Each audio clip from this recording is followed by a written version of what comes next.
Olá, sejam todos bem-vindos na 8ª mesa redonda do primeiro Congresso de Ciência Política do Nordeste. O tema em análise será Política, Gênero, Mulher e Políticas Públicas. As professoras palestrantes convidadas, professora Margarete Coelho e Irlis Barreta. A presidente de mesa será a professora Monalisa Soares. Tenham todos um excelente evento.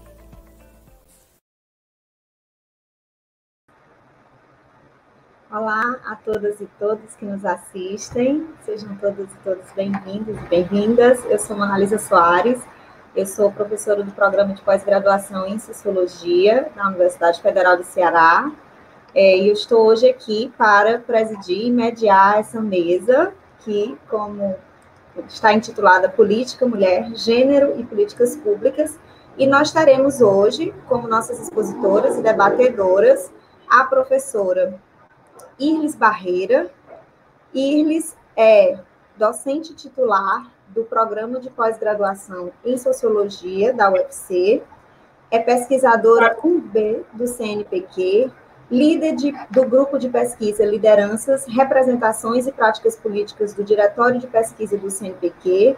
Ela tem doutorado pela USP e pós-doutorado pela Escola de Altos Estudos em Ciências Sociais de Paris e no Instituto de Ciências Sociais ICS. Irlis também já foi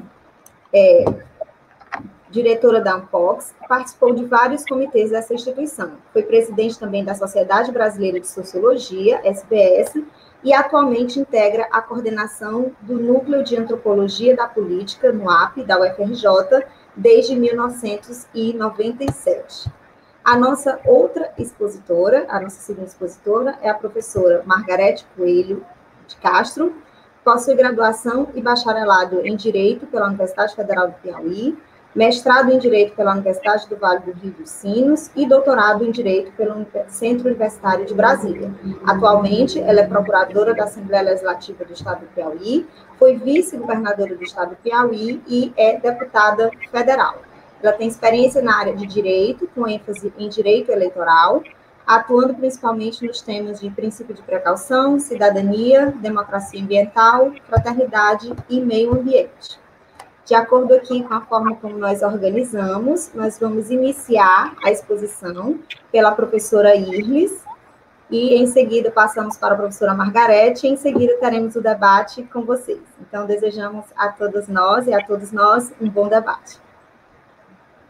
Obrigada, boa tarde. Eu fico muito contente, agradeço, a possibilidade de falar para o mestrado de Ciência Política, de Campina Grande, que é esse congresso, que é um congresso realizado no Nordeste.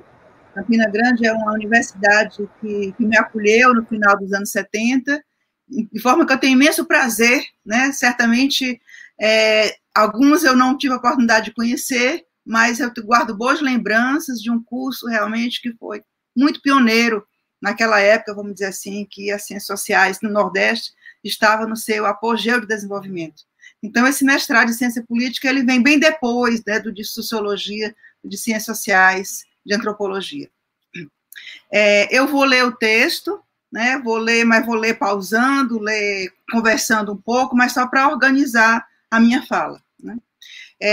Eu vou falar sobre as mulheres, a participação das mulheres no cenário político, e vou falar a partir das minhas pesquisas, que são pesquisas que enfatizaram, vamos dizer assim, duas questões: o acesso de mulheres a cargos políticos de representação e o discurso de campanha, que eu nomeei de simbologia das candidaturas femininas. Então, assim, eu diria que os estudos de gênero eles são muito amplos hoje em dia, nas ciências sociais, que constitui quase um subcampo de estudos nessa área de conhecimento. Quer dizer, as mulheres e a política realmente constituem um tema que vem sendo tratado agora, sobretudo próximas eleições, de forma muito interessante e, eu diria, criativa.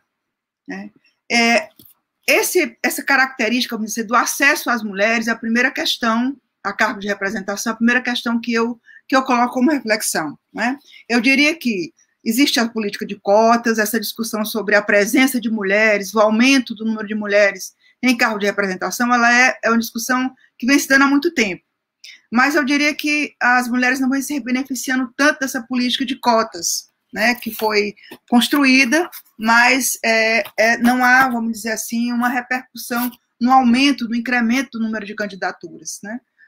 Então, assim, as discussões nesse sentido, elas foram muito voltadas para a escassez de mulheres, para a tentativa de perguntar por que poucas mulheres nos espaços de poder, né? Como é que fica isso no interior dos partidos? Será que os partidos vêm fazer uma política de incorporação, de integração, de incentivo? Como é que a gente pode explicar, vamos dizer assim, essa diferença quando a gente olha, por exemplo, para o Congresso, olha para o Senado, a diferença em termos de cargo de representação, né? Bom, mas a ideia de participação de mulheres na política institucional, ela é relativamente recente, né? Os movimentos feministas retomaram isso muito fortemente, né, e discutiram o protagonismo em várias instituições da sociedade civil. Porque eu diria até que as mulheres, elas estão em cargo de representação em associações de bairro, associações profissionais, em liderança de movimentos, nós encontramos muitas mulheres, mas não na representação política mais institucional, né? Eu fiz um trabalho de pesquisa com a professora Daniele Nilin, aqui do nosso programa de pós-graduação, sobre o que foi chamado presença e ausência de candidatos. A gente chama de presença e ausência entre aspas, porque a presença, ela não significa necessariamente, como é que se diz, a possibilidade de estar lá, né? A presença e a ausência a gente pôs entre aspas, porque normalmente a gente tem que olhar por que essa presença é escassa e por que essa ausência é assim nomeada, né? Parece que é uma atitude voluntária, estar presente ou estar ausente. Quando a presença ou a ausência, ela tem uma série de antecedentes e é sobre eles que nós fizemos a pesquisa, né? Então, assim, a gente fez uma abordagem relacional, supondo que os partidos políticos, eles constituem um espaço importante para regimentar mulheres, para incentivar, para fazer alguns cursos, enfim, e promovendo, vamos dizer assim, ao longo do percurso das mulheres, uma possibilidade de maior inserção nos cargos de representação. Então, nós refletimos, por exemplo, a possibilidade de haver uma etapa preparatória nos próprios partidos, né, incentivando a participação de mulheres. O que fazem os partidos para que a política de cotas não vire algo inteiramente artificial, como a gente observa, vamos dizer assim, candidaturas laranja, mulheres que não tinham a menor chance e elas estão lá como candidatas, né? O que é feito para que essa participação efetivamente ela aconteça, né? Então, nós fizemos entrevistas, enquete com representantes de 12 partidos aqui no Ceará, né? No Rio de Janeiro também, com critério de amostragem, e a gente percebeu, durante as entrevistas, algumas opiniões de fatos que a gente chamou internos ou externos impeditivos dessa igualdade de homens e mulheres como protagonistas políticos. Como fizemos essa pesquisa próxima às eleições, né? Então, a gente concluiu que a ausência tem a ver, como dizer assim, com a dificuldade de fazer com que a presença das mulheres nos partidos, ela de fato se efetive como uma etapa preparatória, né? Ou seja, as mulheres estão lá, elas têm diferentes formas de sociabilidade, diferentes formatos de participação no que a gente chama de formação política, né? Mas, assim, esses espaços, às vezes, são ocupados por homens. Por exemplo, você não vê mulheres em cargos importantes no interior dos partidos, às vezes são como secretárias, né? Às vezes elas funcionam como se fosse uma função de apoio, mas não efetivamente de representação, de protagonismo, para, de fato, ir lá disputar concretamente no momento, né, das eleições. Fora dos partidos, os espaços de formação de lideranças políticas correspondem a formas associativas, né? Uma das fontes de recrutamento, como eu já falei, é a associação de moradores. Muitas mulheres se candidataram, eu fiz estudo de algumas mulheres aqui em Fortaleza, né, na Câmara de Vereadores. Elas eram representantes de bairros, elas adquiriram, vamos dizer assim, um reconhecimento no bairro e foram apontadas como candidatas representantes de segmentos populares. Então, a gente percebe aí que essa função de liderança foi um patamar importante para, vamos dizer assim, chegar em cargo de representação. A gente tem poucas, não são muitas, 1, 2 ou 3 no máximo, mas essa sinalização é importante para perceber os movimentos sociais como um canal importante de formação de liderança e de encaminhamento para uma outra esfera de representação, né? Então, assim, é importante a gente perceber que as carreiras políticas de mulheres efetivam-se, ora elas rompem radicalmente, né, com as etapas de acumulação de capital político, ou seja, as mulheres conseguem inesperadamente um grande reconhecimento através do voto, ou ao contrário, as funções ficam muito restritas, né?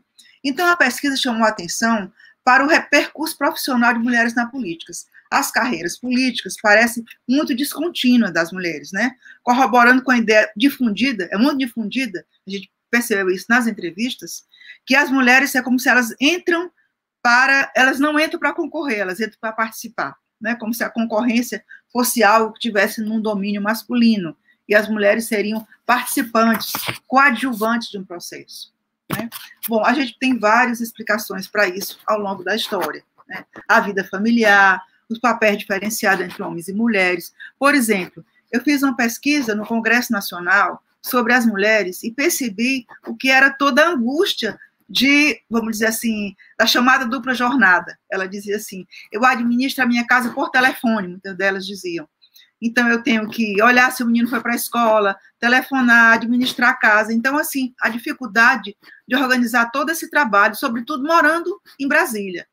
Aqui, evidentemente, a circunstância é diferente. Mas, mesmo assim, essa condição, por exemplo, né, de um trabalho familiar intenso, ela dificulta esse plano da participação. Quer dizer, a mulher, quando está na política, ela não está inteiramente só na política, ela está na política e também com seus outros afazeres, né, que são fundamentais, essenciais, a gente considera, e que, de algum modo, nem sempre a sociedade está preparada, através de creches, através de outros mecanismos que liberassem mais essa força de trabalho feminina ocupada com funções tradicionais, né?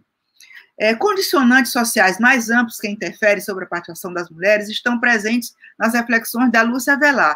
Ela diz, por exemplo, que as dificuldades não se dão somente na esfera política.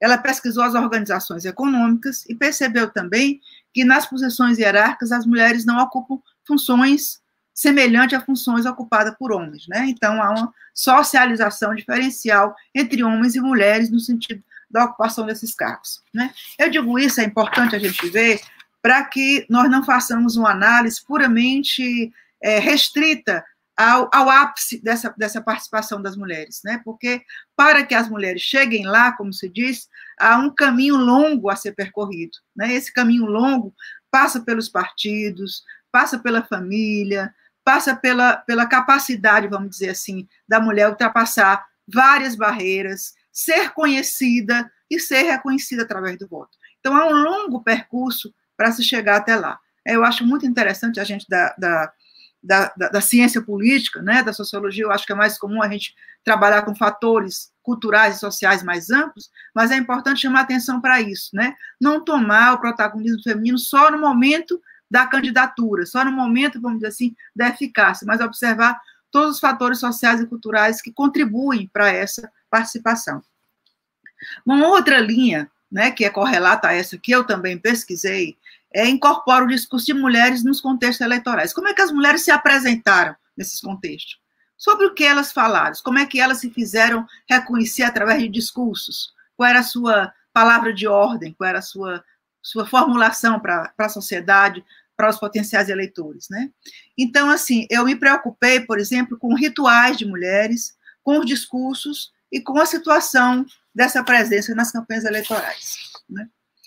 Então, assim, esse estudo mostrou especificidades bem interessantes. Por exemplo, símbolos e estratégias, por ocasião de candidaturas, né, que emprestava, por exemplo, a cada mulher candidata, ela vinha como se tivesse rompido com obstáculos, ultrapassado fronteiras. Então, eu percebia muito claramente aquela ideia sobretudo até no Congresso Nacional, né?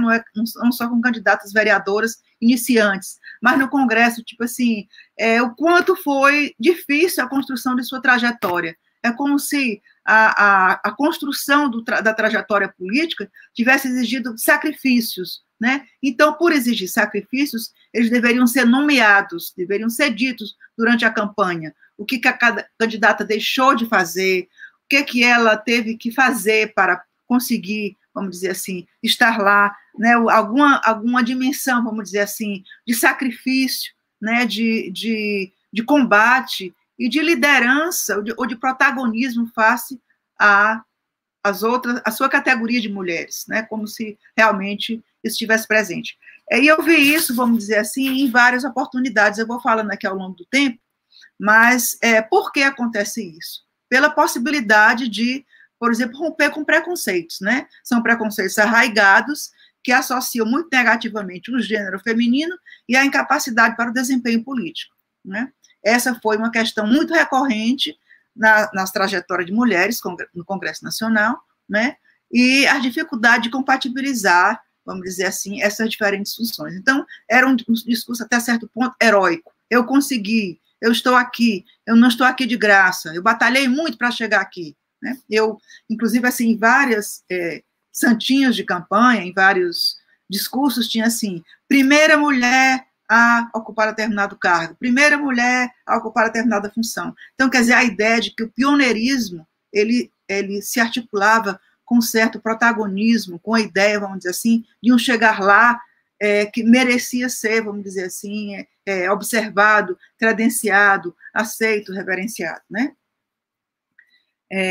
Então, assim, esse conjunto de coisas que é feito de discursos, de modos de se apresentar, de apresentar as biografias, né, de falar sobre essa trajetória, criar símbolos como coragem, como capacidade de liderança, eu chamei de simbologia das candidaturas femininas, que eu acho que ela existe, por quê? Porque essa simbologia, ela tem a ver com o caráter recente da presença das mulheres na política, ao ponto de que não é um discurso espontâneo, as mulheres elas chegam dizendo, eu sou uma mulher que consegui, né? E os homens não precisam dizer isso. Então, acho que isso aí dá uma diferença, e eu acho que chama atenção para esse primeiro ponto dessa simbologia, que é uma espécie de apresentação de si. As mulheres se apresentam, né? Através das suas biografias, suas trajetórias, né? Não estou dizendo que os homens também não fazem biografias, mas se a gente tiver a oportunidade de fazer uma pesquisa comparando como cada gênero se apresenta, vamos encontrar coisas muito interessantes para mostrar, vamos dizer assim, a diferença de algo que parece natural e óbvio na condição masculina, e para as mulheres, alguns acentos têm que ser organizados, né, e sistematizados. Tudo no sentido de obtenção de uma credibilidade, né? Então, os rituais, por exemplo, eles corporificam muito isso. Na pesquisa que eu fiz no Congresso Nacional, eu observei, justamente no momento que era aniversário das mulheres, uma galeria de fotografias de mulheres. E a galeria de fotografia era muito bonita e muito interessante. Eram as mulheres, assim, ansiosas, segurando as mãos, mulheres chorando. É como se fosse um circuito de emoções, né, numa galeria de quadros que a gente não encontraria para candidatos, né? Então, tudo isso, vamos dizer assim, mostra essa forma de apresentar, de se representar, né, de aparecer no cenário político, num cenário que realmente é composto por um conjunto de desigualdades de capital político, de oportunidades, né? Então, assim, isso não é só no Brasil. No México, por exemplo, né, eu acompanhei uma candidata, a candidata a prefeita de Coyoacán. Então, ela falava, por exemplo, de sensibilidade, solidariedade, honestidade. Naquele tempo, vamos dizer assim, eu diria que foi assim há 10 anos atrás, essa campanha ela foi muito importante para revelar que não era só no Brasil que essas características tradicionais elas apareciam, né? Então, assim, isso mostrava como esse símbolo associado ao gênero tinha um caráter relevante no período eleitoral. E eu, nessa proposta aí, tive a oportunidade de fazer uma pesquisa com Maria Luísa Fontinelli, que foi uma primeira candidata que ganhou as eleições aqui no Ceará, né? Então, assim, foi muito interessante ver como ela apareceu como um potencial de ruptura, né? Crítica à falta de autonomia política. Naquela época ela foi uma candidata de esquerda. Então, o símbolo de esquerda, com as formulações da candidatura feminina, eles realmente se articularam muito bem, né? E contra a hegemonia, vamos dizer assim, dos coronéis, dos dominantes, esse discurso ele foi muito bem construído, porque as características do discurso das mulheres candidatas se anexaram com características de discurso de oposição. Então, isso foi um dado muito interessante, né? isso faz com que a gente pense sobre outras candidaturas que recebem, vamos dizer assim, uma característica negativa, de serem candidatas que não têm luz própria. Por exemplo, eu observei aqui na candidatura, à época da prefeitura, em 2000, da Patrícia Saboia. No momento, ela foi, vamos dizer assim, vista como uma candidata que não tinha capacidade própria, embora ela já tivesse sido, vamos dizer assim, tido funções também no legislativo, mas é como se fosse uma candidata que estava sendo guiada por outros, né? A candidata Vilma Maia, em Natal, era acusada da mesma perspectiva, chamada de sombra, candidata que não vai ter condição de governar se não formular o que está sendo dito por outros, né? Uma candidata que se chama laranja também, hoje em dia. Então, assim, essa característica, ela é interessante para a gente ver como facilmente, né, as condições culturais atribuídas ao gênero, elas comparecem no momento das eleições, né? Uma relação que eu chamei de aliança entre gênero e imaginário político, que tem diversas formulações, né? Em primeiro lugar, a gente pode pensar assim, às vezes as mulheres aparecem como elas fossem signatárias de valores suprapartidários, né? Elas têm um capital simbólico baseado na mulher que cuida, né? A mulher que tem condição de superar a concorrência partidária, que tem valores humanistas. Isso aí é uma formulação que é feita, e às vezes algumas candidatas elas têm também esse discurso, né? Uma outra ordem de consideração, pensar na experiência como uma condição positiva. Ora, se as mulheres não estão lá, elas não estão contaminadas por essas práticas espúrias de poder que a gente vê a toda hora, né? Como se as mulheres fossem ainda ingênuas e inocentes nesse terreno tão pantanoso, tão contaminado que é a política. Então, elas guardariam uma moral coletiva. Então, assim, isso é uma formulação que às vezes a gente encontra de maneira implícita ou explícita. Então, às vezes, é também interessante ver como um chamado, né, insucesso de administração, ele é posto, ele é extensível ao gênero, à espécie genérica e não ao partido, né? Eu cito aqui como exemplo Maria Luísa, como ela foi interpretada como uma administração não bem sucedida, né? É interessante, ontem eu estava vendo um anuário aqui de Fortaleza, das candidatas à prefeitura, e na discussão sobre a Maria Luísa tem administração considerada não bem sucedida. Eu pensei, mas será que tem algum outro, né, que foi representante e que também não teve tanto sucesso e que se faça essa formulação?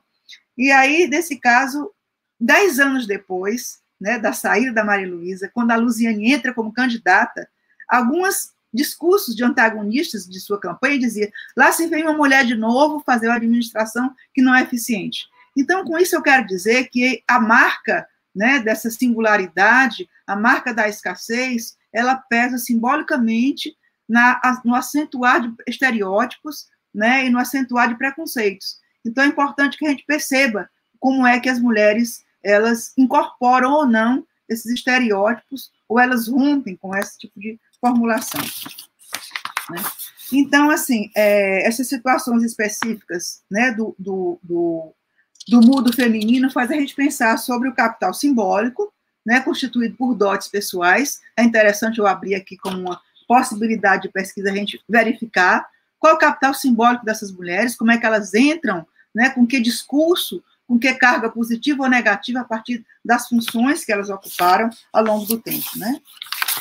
Então, assim, a gente percebe que as mulheres, quando elas entram na política, muitas delas são militantes, né? E essas militantes, elas têm um papel importante porque é como se fosse um mecanismo de socialização política que se dá ao longo do tempo, né? O fato é que existe, de qualquer maneira, algo para a gente verificar, que é a existência de uma linguagem, que eu diria performática, na relação de candidaturas femininas, né? Performática no sentido de que eu percebi que em muitos discursos de campanha tinha assim: as mulheres são mais capazes, as mulheres são mais, ou então, eu sou mulher, mas eu sou capaz de fazer isso, de tomar tal cargo, de resolver tal situação. Hoje, a gente talvez não encontre tanto esse discurso de uma forma tão explícita como eu encontrei, né? Porque ao longo do tempo nós temos mudanças de padrões, nós temos, por exemplo, nós tivemos uma candidata mulher, mas, paradoxalmente, eu pude ver na candidatura, não só da candidatura, né, da Dilma, mas no seu processo de impeachment, como essa presença do valor feminino apareceu negativamente. Né? Apareceu, vamos dizer assim, apareceram muitos preconceitos na saída de uma mulher que não sabe organizar, como se fosse assim, uma dona de casa que não dá conta, vamos dizer assim, da sua tarefa. Né? Então, assim, era desorganizada, não era simpática. Então, apareceram muitos atributos do mundo feminino transpostos para a política. E aí, eu acho que isso mostra para a gente uma grande interrogação, que é assim, mesmo que as mulheres elas estejam, vamos dizer assim, ocupando cargo de representação, e hoje, cada vez mais, não só pela política de cotas, mas pelo derrubar dos preconceitos, pela ingerência do movimento feminista, por tudo que está acontecendo, das mudanças sociais, né? A gente pode pensar que isso traga, vamos dizer assim, alguma repercussão no incremento dessas candidaturas. No entanto, né, eu diria que a gente precisa prestar bem atenção sobre preconceito, sobretudo agora, nesse novo momento, quando muitos preconceitos voltam, né, em que a gente toma isso como elemento importante para pesquisa. Por exemplo, quando a Dilma entrou, ela precisou tirar o estereótipo de guerrilheira, que guerrilheira, uma mulher guerrilheira, isso era muito problemático. Né? Eu me lembro também que na época da candidatura da Maria Luísa, ela era uma pessoa, ela era desquitada, isso era muito complexo, então ela teve uma cena, né, da sua campanha em que ela aparece com a família, com a filha bem resolvida, mostrando que ela era uma pessoa tranquila e tinha condições. Né? Então, com isso eu quero chamar a atenção e aqui encerrar, né, para pensar sobre a gente se debruçar nesses estudos sobre as mulheres, verificando não só a participação numérica, mas observando como as mulheres elas se apresentam, como elas chegam lá com muitos laços de natureza cultural, né? Como é que, uma vez estando lá, isso é uma outra pesquisa que eu fiz no Congresso, sobre o trabalho político de mulheres, né? Uma vez estando lá, como é que elas ocupam funções, se elas são ou não presidente de mesas, que causas são causas, por exemplo, que arregimentam mulheres, às vezes a gente percebe uma divisão do trabalho nos cargos no Congresso Nacional, mulheres ficam mais ocupadas com funções, por exemplo, ligadas à educação, à cultura, e não funções ligadas a finanças, a outras consideradas de natureza masculina. Então, assim, a temática das mulheres na política é uma temática instigante para mim, eu acho que é desafiante para todos nós, porque as mulheres na política, elas não falam só, né, de mulheres, mas falam de valores que são universais, falam da nossa condição humana, falam da condição de representação, falam das desigualdades sociais. Então, assim, é importante que a gente tenha esse tema como um elemento fundamental de reflexão que diz respeito não só à política, mas à sociedade, à cultura, a esse tempo que a gente vive. E eu agradeço a participação. Nós agradecemos, Iris, a sua exposição, muitos comentários, assim, aqui, em breve você também terá aqui, nós leremos na hora do debate. Então, eu já vou passar, então, para a Margarete, para que ela possa também fazer a exposição e a gente possa, então, seguir para o debate e possamos conversar mais um pouco sobre esse tema.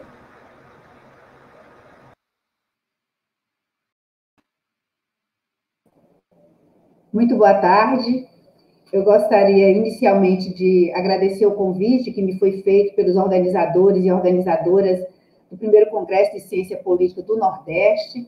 Eu acho que a sede é Campina Grande, uma cidade que já tive a oportunidade algumas vezes de estar, de debater, sempre no campo do direito eleitoral, e hoje essa oportunidade ímpar de estarmos aqui, numa mesa tão rica, que é presidida com muita competência pela professora Monalisa Soares, ela própria que deveria estar aqui palestrando conosco.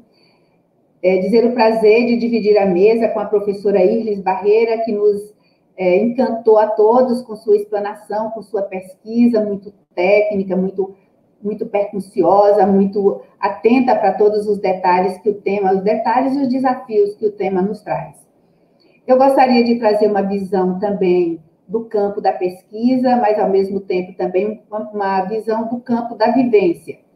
A respeito da questão da participação das mulheres na política, a questão do gênero, como ele predetermina lugares que sejam para homens, lugares que sejam para as mulheres, como isso repercute nas políticas públicas, as presenças e as ausências, né, dos gêneros, como eles repercutem nas políticas públicas, e percebo a riqueza do tema, e, enfim, vou escolher um viés para trazer aqui, são múltiplos os vieses que poderia se trazer aqui. Eu vou escolher um viés que vem baseado na questão mesmo do gênero, né, da representação do gênero, do que seja o lugar da mulher na política.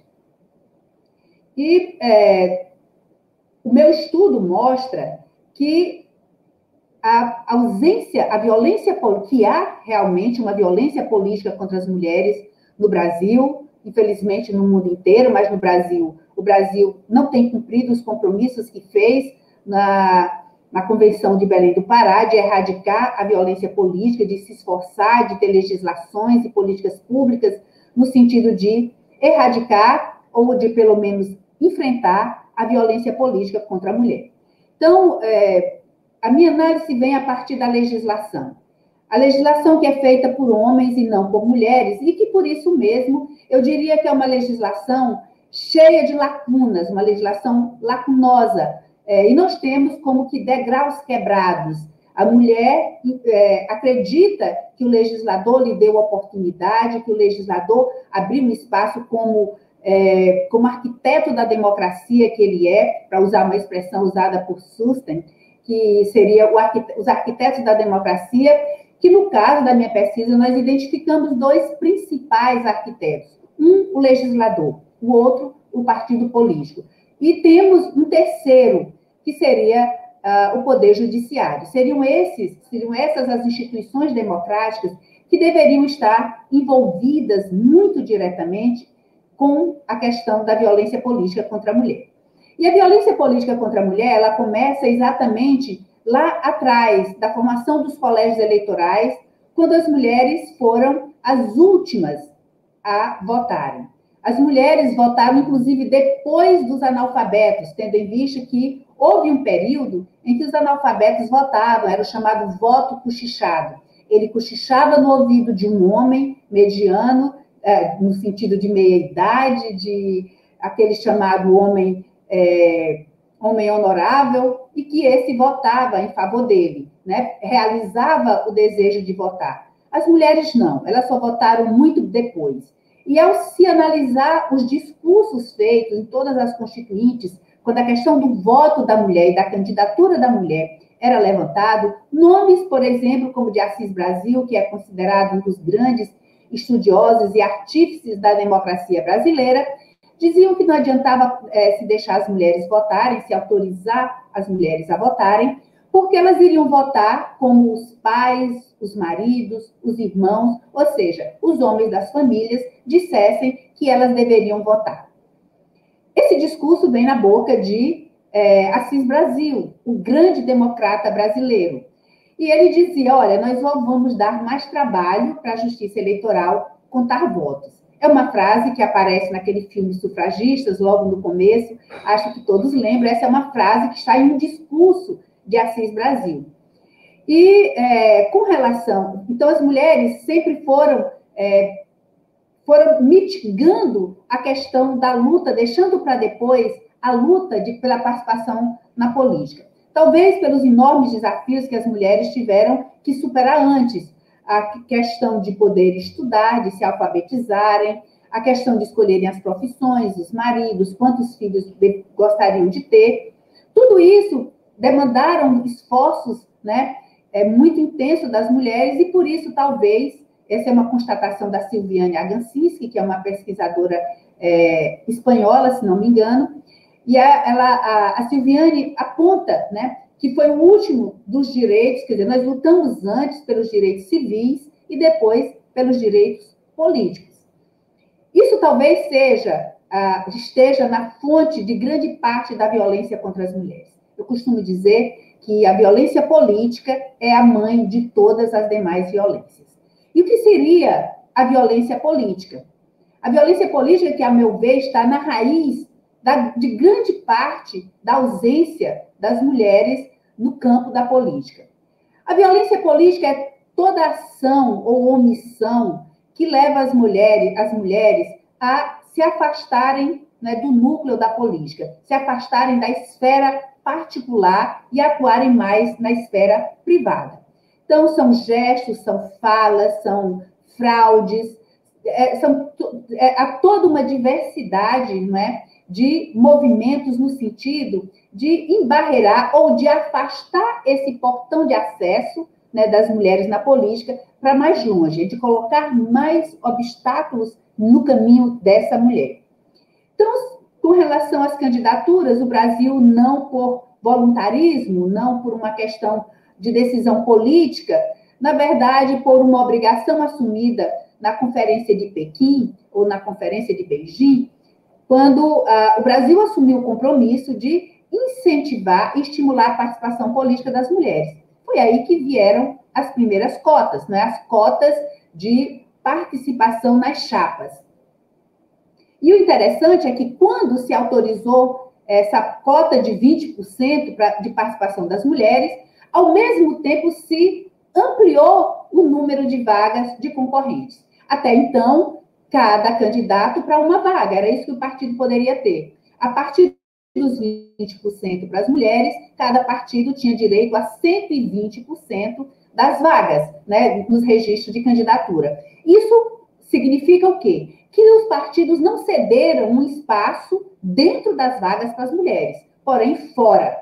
E esta fraude, aliás, este degrau quebrado, as mulheres acreditaram que com as cotas elas chegariam, demonstra uma espécie de boicote a esta fraude. Mas o boicote não parou aí. O boicote ele se dá também quando os partidos, ao escolherem, ao registrarem as chapas, eles não preenchem essa cota que era de 20%, que agora é de 30% no mínimo, né? Para as mulheres, eles não preenchem com efetivas candidatas, eles preenchem com candidaturas fictícias. Geralmente são mães, mulheres ou servidoras, secretárias, a pessoa que serve na copa dos partidos políticos, que são as candidatas. Então, elas não pedem votos, elas não fazem campanha e, portanto, elas não são eleitas. Isso faz com que essa constatação, ela termina por expor como grande falácia de se dizer que mulher não vota em mulher, porque senão nós teríamos muitas mulheres representadas, tendo em vista que somos a maioria do eleitorado. E mais que isso, o que é para ser piso, vira teto, porque o que é o mínimo, né, o mínimo de 30%, faz com que isso se transforme em teto, porque os partidos políticos, a partir do momento que completam os 30%, eles param de recrutar. Essa é claramente uma violência política contra as mulheres, uma violência política que vem manifesta através de um abuso de poder de autoridade dos partidos e dos seus dirigentes contra toda uma categoria de cidadã que é majoritária, mas que se transforma nesse passo em minoritária. Essa é a forma de se transformar maiorias em minorias, né? Essa é uma forma de se transformar maiorias em minorias de uma forma de exclusão. E não só acontece com as mulheres, claro, acontece com jovens, com negros e com índios, né? A outra forma de manifestação dessa violência política, ela se dá também, aqui eu estou falando no campo ainda do direito eleitoral, no campo de acesso ao poder, ela se dá também quando as mulheres, por exemplo, no financiamento, e o legislador não diz como distribuir, por exemplo, os registros, os recursos, né, do Fundo Especial de Financiamento de Campanhas. Só diz que terá e qual será o valor e que os partidos políticos irão, em suas resoluções, dizer como será distribuído. E não se criou uma cota. E nós, mulheres, tivemos que ir, né, judicializar e aí irmos buscar no nosso outro arquiteto da democracia o apoio para essa nossa demanda de financiamento das nossas campanhas. E a questão do financiamento é tão forte que na última eleição, na eleição de 2018, em que nós tivemos a cota de 30% dos registros efetiva e a cota de 30% dos recursos, nós tivemos um aumento de 150%, nós tivemos um aumento, né, de 150%, aliás, de 50% nas cadeiras ocupadas na casa. Onde está o abuso de poder do partido? Onde está a fraude? A fraude está no momento em que se destina os recursos, porque é obrigado, para as candidaturas das mulheres e, através do Caixa 2, esses recursos voltam para as candidaturas masculinas. Eu falo de processos que estão em andamento na Justiça Eleitoral apurando esta fraude. Nós identificamos esses dois movimentos como caracterizadores daquilo que a legislação eleitoral chama de abuso de poder político ou de abuso de poder de autoridade. Então, essa é uma nova modalidade, porque o abuso de poder é uma luta antiga do direito com o poder. A questão de limitar. O uso do poder, ele é permitido na justiça eleitoral, é permitido pelo nosso legislador. O que não pode haver é o sobejamento, é o extrapolar, né, de determinados padrões. Extrapolar esses padrões constitui-se abuso de poder, punível com cassações de registro, cassações de mandatos e inelegibilidades por 8 anos. Então, nós identificamos mais não uma nova modalidade, tendo em vista que o abuso de poder econômico, o abuso de poder político, o abuso de poder de autoridade, ele já é previsto na legislação, mas uma customização desse abuso de poder, uma adaptação do abuso de poder clássico, agora para atingir diretamente as mulheres, como um revide, né, pelo alcance destas políticas públicas afirmativas em favor das mulheres, né?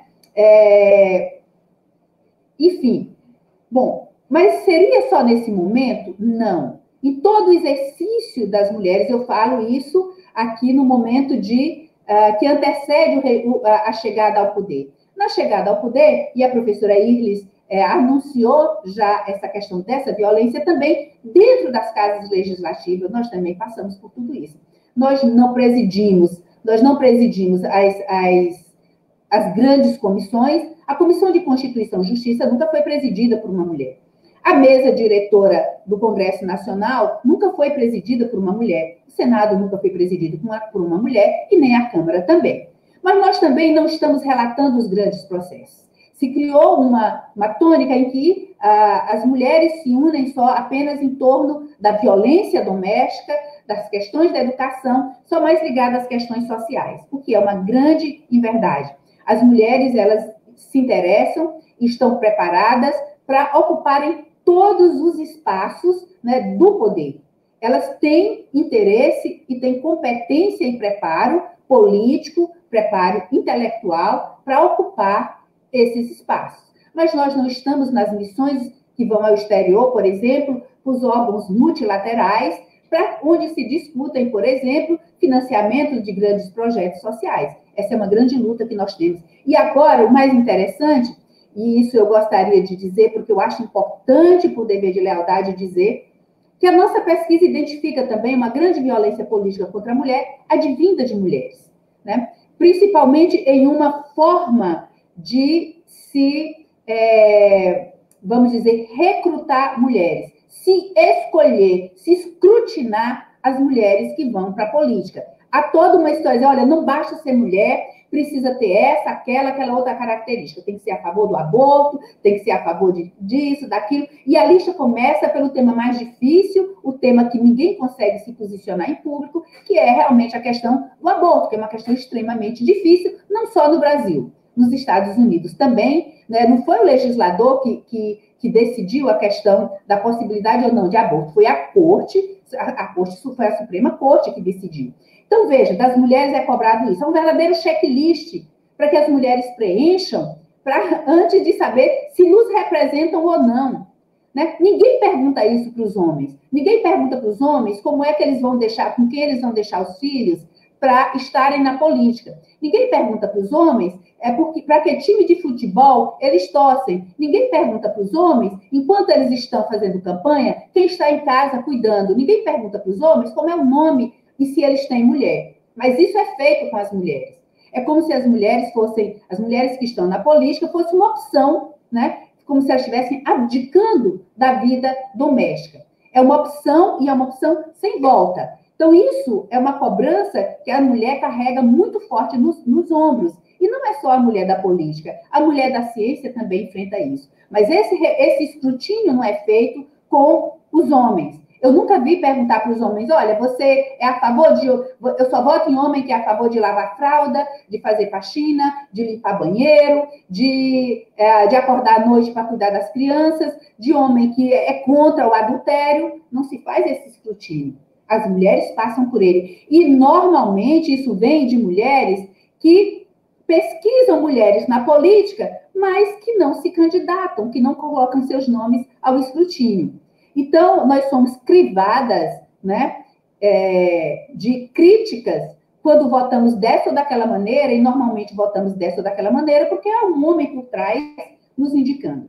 O certo é que não importa se somos mulheres de direita, de centro ou de esquerda, nós temos temas que nos unem, que realmente são as questões sociais.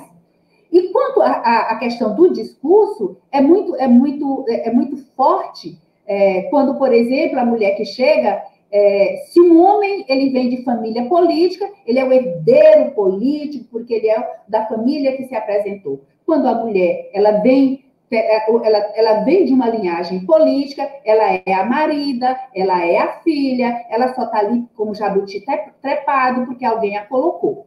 Então, tudo isso faz um grande caldo, que faz a vida da mulher na política ser muito árdua, realmente. Porque os partidos políticos também são um ambiente inóspito para as mulheres. Elas não estão nas direções, elas não decidem a questão dos financiamentos, elas não decidem a questão dos cargos, que a gente tem que dizer também aqui, é preciso que se diga que um dos caminhos de formação de capital político mais eficientes são os cargos públicos, e quando um homem chega, porque foi secretário, porque foi ministro, porque foi gerente, ele chega, né, com um grande capital. As mulheres não estão aí para formar esse capital. Elas não estão. O caminho realmente é mais longo e o caminho realmente é mais difícil. Então, eu aponto a violência política contra a mulher, que precisa ser desvelada no Brasil. Se nós chegarmos na Câmara hoje para fazer uma pesquisa, nós vamos ter uma verdadeira profusão, para usar uma palavra muito utilizada, uma verdadeira epidemia, uma verdadeira pandemia de projetos de leis de homens, mulheres, enfim, com vistas a regulamentar, a trazer novos acortes para a questão da violência doméstica. Entretanto, com relação à violência política, né, essa que realmente nós apontamos como mãe de todas as demais violências, porque se nós não somos vistas como cidadãs com direito de votarmos e sermos votadas, de participação política, de decisão das políticas públicas, nós vamos continuar apanhando, porque nós somos vistas como cidadãs pela metade, como pessoas, como cidadãs que realmente não exercem plenamente todo o seu cabedal de direitos sociais e políticos. Então, eu queria trazer para o debate, colocar à mesa, né, que a questão das políticas públicas para as mulheres, elas são sempre extremamente desfocadas, porque elas não são feitas por mulheres. A importância de termos mulheres nos cargos de poder não é um problema das mulheres, é um problema da democracia, da nossa democracia representativa, que realmente não representa a sociedade. Claro que não se quer lá um retrato fiel da sociedade, mas meramente representativo, que é isso que ela se propõe e que, na verdade, promete e não entrega. Os partidos políticos receberam muitas vantagens do nosso legislador constituinte. Tempo de antena, fundo partidário, fundo de campanha, enfim, exclusividades nas candidaturas, e não cumpre o dever que assume com a democracia. Nada disso a democracia lhe deu de graça. Lhe deu com a obrigação de que ele é duque para a cidadania, como elo que entre o representante e o representado. Então, temos que ter, cobrar dos partidos políticos, democracia interna, transparência, dever de lealdade com a democracia que os partidos políticos não têm demonstrado. Era isso. Muito obrigada.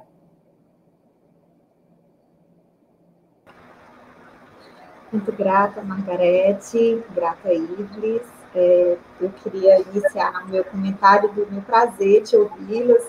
A Irlis já uma interlocutora, foi da minha banca de doutorado, citei bastante ela no meu trabalho, que tematizou também, de certo modo, essas questões de gênero, quando eu tive que abordá-las no meu trabalho, e também foi um prazer ouvi-la agora, porque você também traz essa dimensão da experiência, não é, de entender esse jogo que a gente analisa, né, e que a Iris também analisou em Brasília por dentro, né, a partir dessa própria dinâmica. Então, é um prazer muito grande ouvi-las.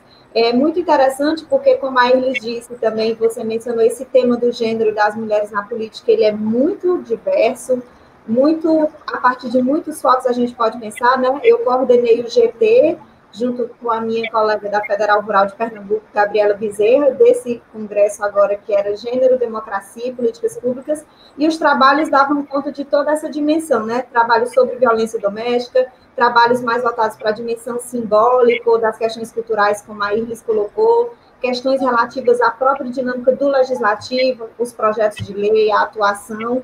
Então, de fato, esse é um tema que, se a gente for imaginar assim, o universo e a densidade de experiências que comporta, nós temos uma agenda de pesquisa para muitos e muitos anos, e muitas mulheres, e espero que homens também se interessando por debater esse tema, né? Porque esse deve ser um tema de interesse de todas e todos.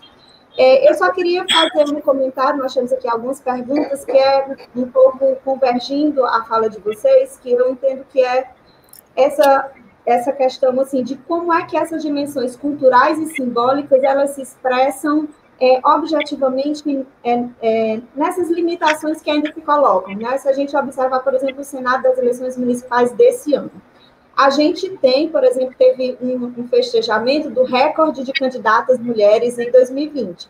Mas quando a gente olha numericamente, o recorde das candidatas é porque houve um recorde de candidaturas no geral, no universo geral de candidatos, aumentou-se homens e mulheres e aumentou-se o número de mulheres. Mas, por exemplo, apenas uma em cada 10 candidaturas a prefeituras é de mulheres, né? Então, de 10, apenas uma é de mulheres, e nas candidaturas à vereança, nós só atingimos, em média, 34%, ou seja, como você mesmo colocou, Margarete, a cota mínima, né, o percentual mínimo virou o teto. Ou seja, dos 30% que deveria ser o nosso mínimo, nós chegamos como teto. E isso não se altera a despeito de todas essas dimensões estruturais. E entendo que vocês ambas tocaram numa dimensão que penso que os nossos estudos, e a gente até comentou nos GTs, é um campo que realmente os estudos precisam entrar, que é dentro, de fato, da dimensão partidária.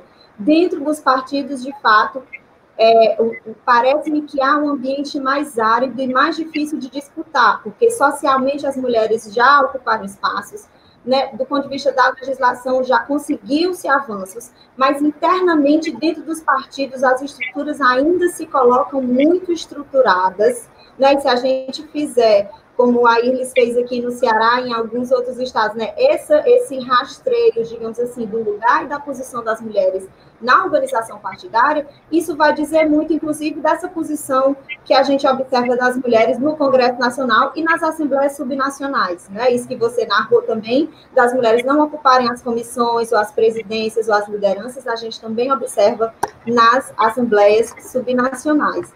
Então,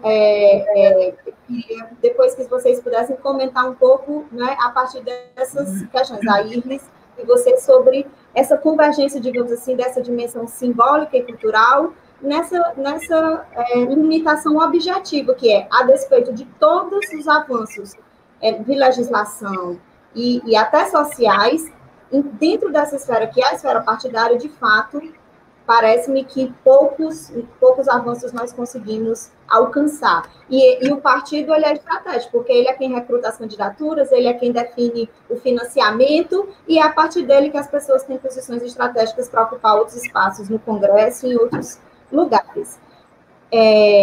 Bom, podemos fazer blocos de 3 perguntas? Pode ser? Nós temos aqui a primeira, da Carla Beatriz, que pergunta: como combater esse preconceito? Política é coisa de homem que se perpetua, embora com menos força entre as gerações. A educação seria um caminho? Essa é a primeira pergunta da Carla Beatriz. A próxima é da Hélida Martins, que nos pergunta: Uma questão para as palestrantes. Para garantir o acesso igualitário aos recursos de financiamento de campanha, não seria necessário também prender, né, vincular em lei uma cota mínima para as campanhas femininas? Acho que já tem até a decisão do STF, não é? Mas acho que ela talvez queira saber mais especificamente. Karen Leite, qual é a opinião para que o preconceito perca força e o crescimento da mulher na política aumente? Eu acho que vai um pouco no sentido também do que eu falei, assim, o que seria possível de estratégias para produzir algo que incidisse sobre essas limitações simbólicas e culturais. Quem pode ir, Lise, aí em seguida, Margarete?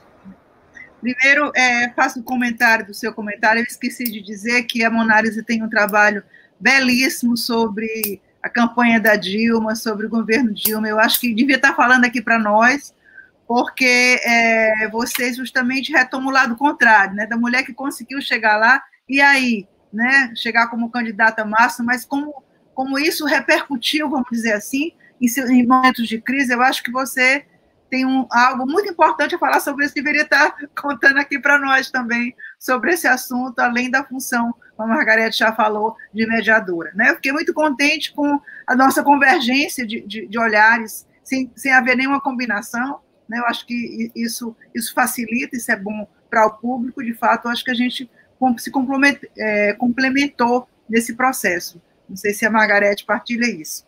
Eu falaria inicialmente sobre essa história do preconceito, né? Como combater o preconceito? Eu acho que o problema é como vincular o institucional com o cultural. O que a gente percebe? Percebe não só no caso da candidatura das mulheres, você faz as leis, mas você não tem as práticas para preencher as leis.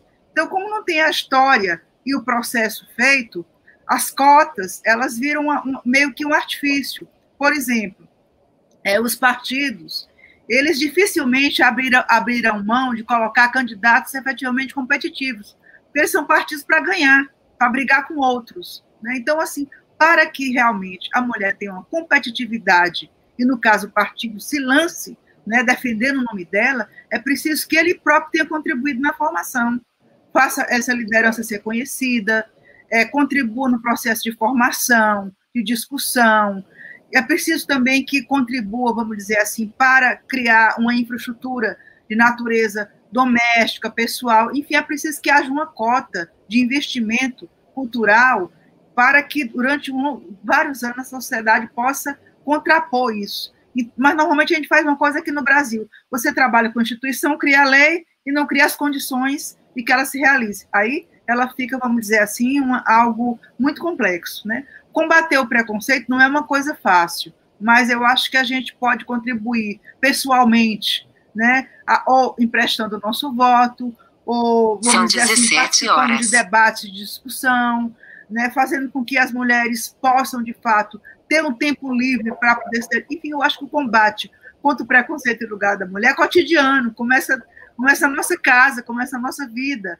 A universidade, que é um campo acadêmico, que poderia dizer assim, não, ali está livre porque chegando na universidade as coisas... Não é verdade. Né? A gente fazer uma comparação, nós não temos mulheres na reitoria, cargo de reitoria, nenhum ainda nós temos, né? Aqui no Ceará. Então, assim, essa reprodução do preconceito acontece a todo instante. Né? Então, assim, nós somos uma sociedade hierárquica tradicional, isso aí, vários trabalhos mostram isso, e a política não poderia estar imune a esse processo todo. Então, o nosso caminho é muito longo.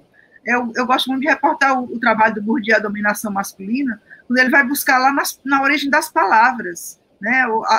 Essa forma de dominação está nas palavras, está no modo de ser. Tem assim, um pedido de licença, né, para a mulher como as mulheres se apresentam. Elas se apresentam com licença, eu vou chegar aqui. Eu sou mulher, mas eu tenho condição de chegar. Então, quer dizer, há um recurso que ele é milenar e ele precisa ser trabalhado nas instâncias mais, vamos dizer assim, mais recônditas, né, da vida da gente. Né? Eu acho que já existe uma lei de cota mínima, inclusive existe a lei, existe financiamento para isso, mas, na realidade, é preciso que se crie uma estrutura, como como disse a Mona Lisa, uma estrutura que é uma estrutura, vamos dizer assim, de participação em comissões importantes, de visibilidade dentro do próprio partido. Se você não tem visibilidade dentro do partido, como é que vai ter na hora da candidatura? Então, preciso que essa mulher apareça mais, que ela se torne presidente de mesa, como disse a Margarete, que ela presida comissões importantes, que ela apareça nos meios de comunicação, que ela tenha uma fala pública, que ela se torne, para que o momento da política seja um desembocar de um processo anterior, né? Então, assim, o preconceito perder força, eu acho que exige uma série de medidas, né? Exige que a gente realmente, pessoalmente, olhe para a nossa vida e veja o quanto nós estamos contribuindo para isso, né? E cobre das instituições um trabalho interno, além de colaborarmos para que, culturalmente, essa defasagem, essa diferença se faça, inclusive na academia e em todos os outros lugares que a gente percebe.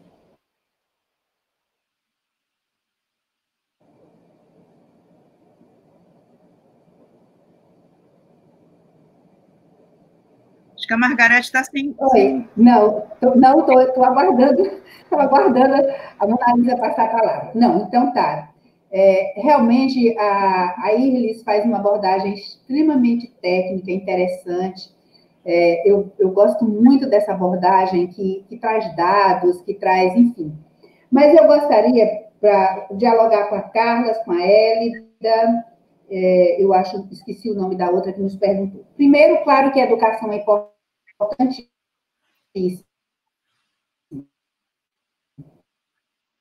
É importantíssima, é essencial. Precisamos realmente de educar meninas com os mesmos idade. A gente não pode esquecer que esses meninos e essas meninas têm pais também, né? Então, não vamos também puxar para os nossos ombros, para as mulheres, somente para nós, o dever de educar para a cidadania, porque é disso que se trata quando nós tratamos de igualdade entre meninos e meninas.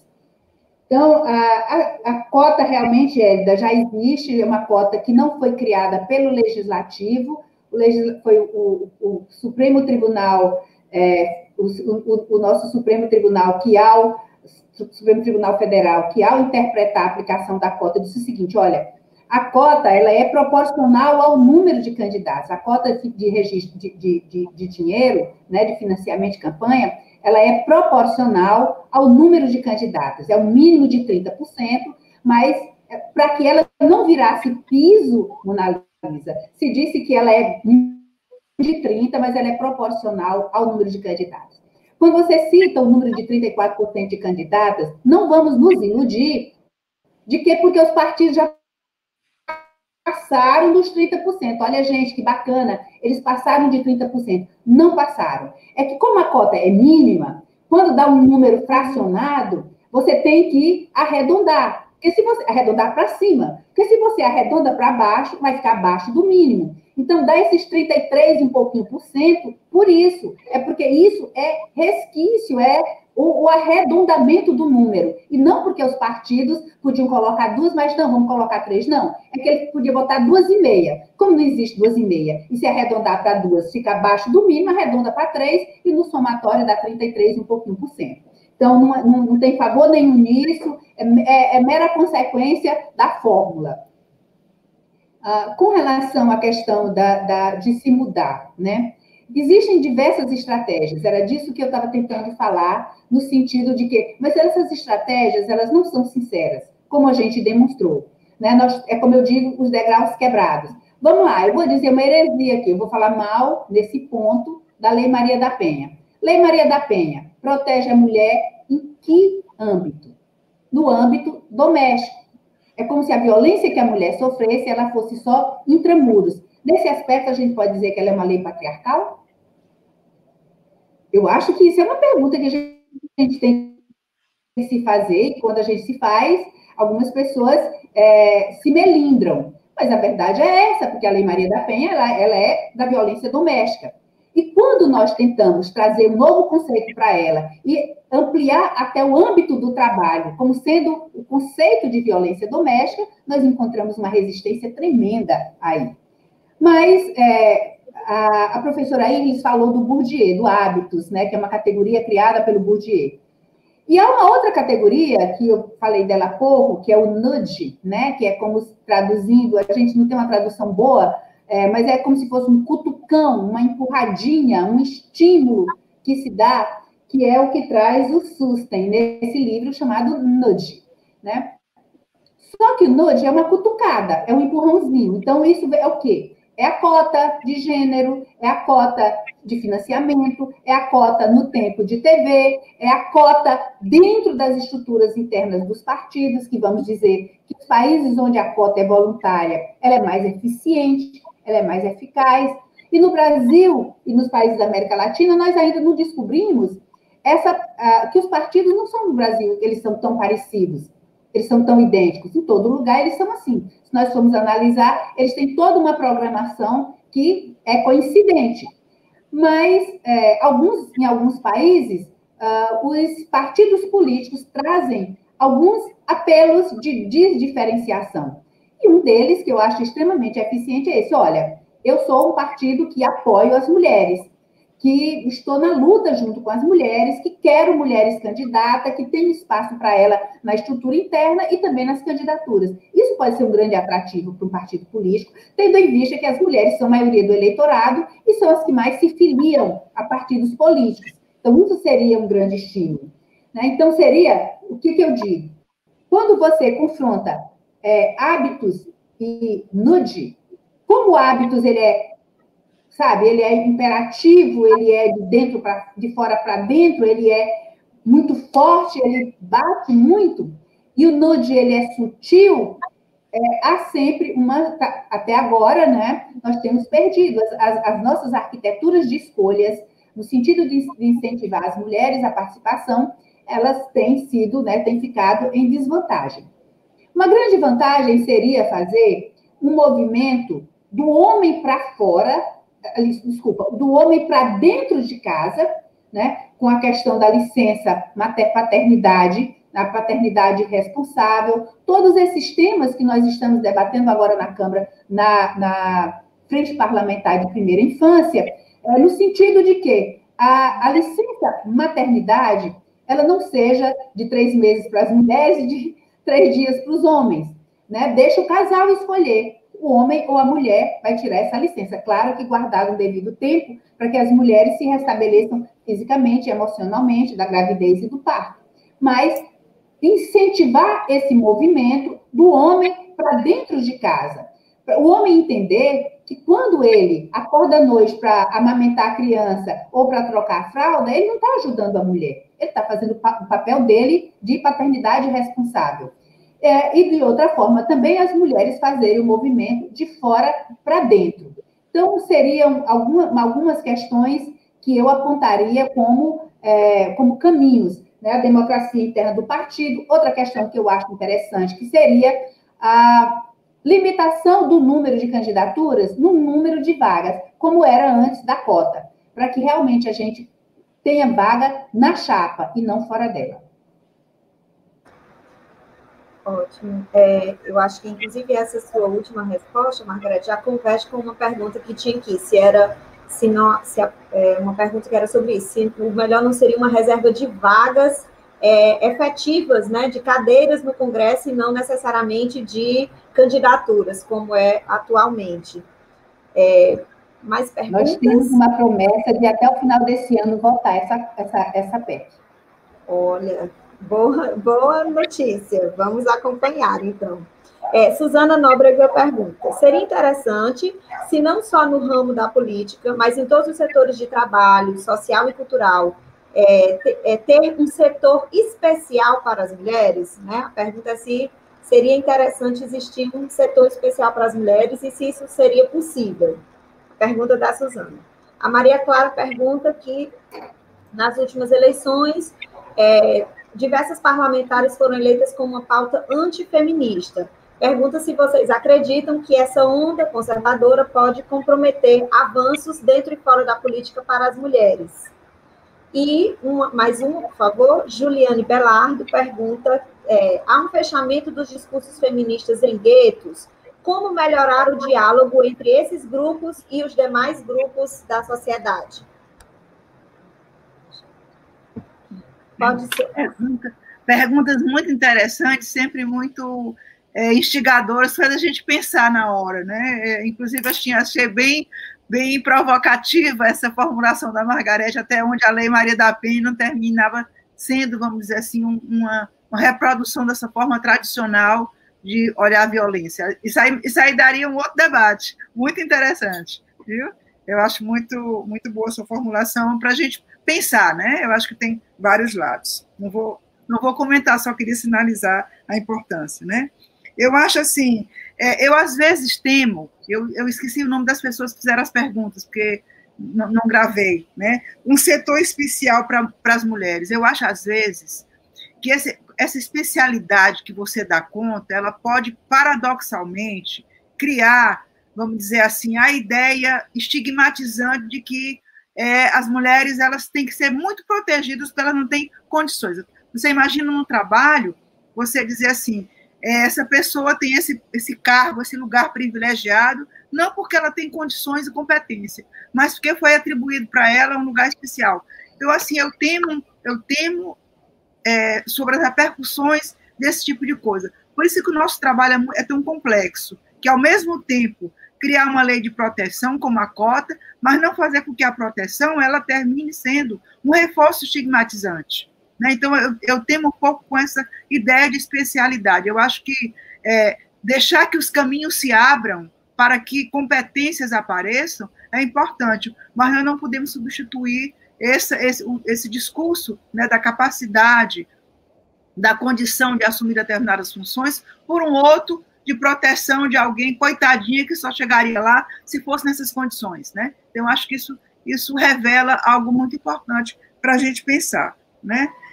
Eu acho que tem mesmo uma pauta antifeminista, e talvez essa pergunta é muito interessante, porque é o seguinte, não basta ser mulher, né? Assim, eu vi agora nessas últimas eleições, percebendo um pouco a presença, inclusive, assim, de discursos contra a bancada feminina, né? Sobretudo nesse contexto muito complexo, em que uma ala conservadora muito fortemente está colocando um discurso tradicional do lugar da mulher. Então, eu acho que é preciso ser vista essa ideia do antifeminismo. Quer dizer, o discurso da mulher não deve ser só um discurso da mulher, deve ser um discurso em nome de universal.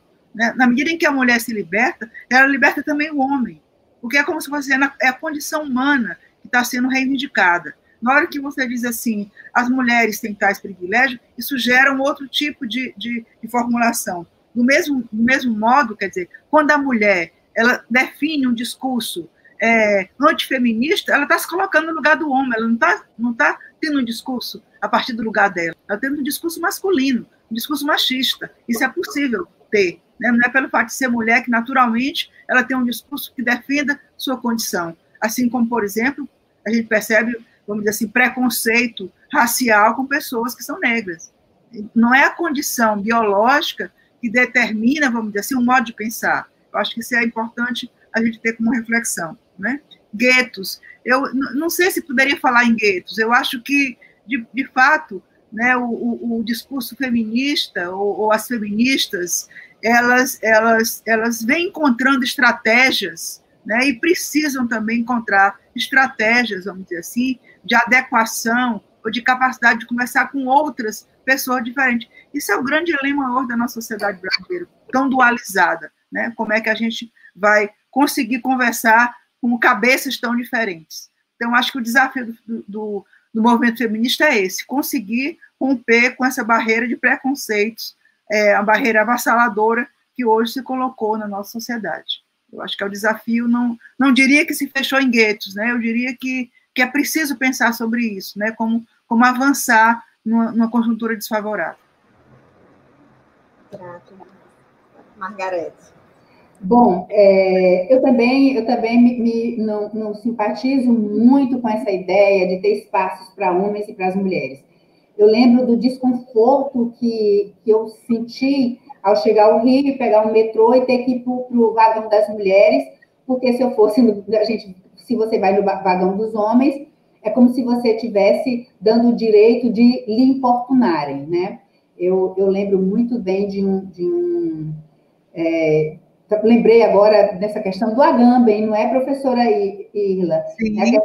A questão do Agamben, do Homo sacer, né, da biopolítica, enfim, eu me oponho, eu acho que a ideia é de liberdade, é de respeito.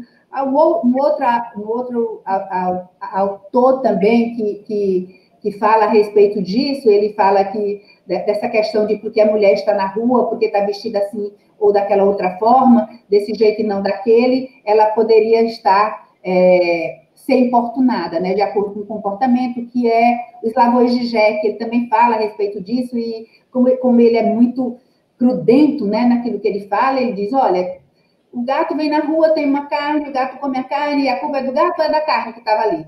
Então, assim, é mais ou menos isso. Eu acho que não tem que ter espaço para as mulheres, acho que as cotas, elas têm que ser, como políticas públicas, tem que ter um momento de inclusão, mas ela tem que prever também o momento da exclusão, né? E essa é a ideia, por exemplo, nossa, na PEC da reserva de cadeira das mulheres, é de ter um tempo, limitar em um número de legislaturas em que essa política pública vai ter que ser conferida, né? Se fazer uma conferência dela e saber se ela continua sendo necessária ou não. Então, eu acho que isso é uma questão que a gente tem que analisar.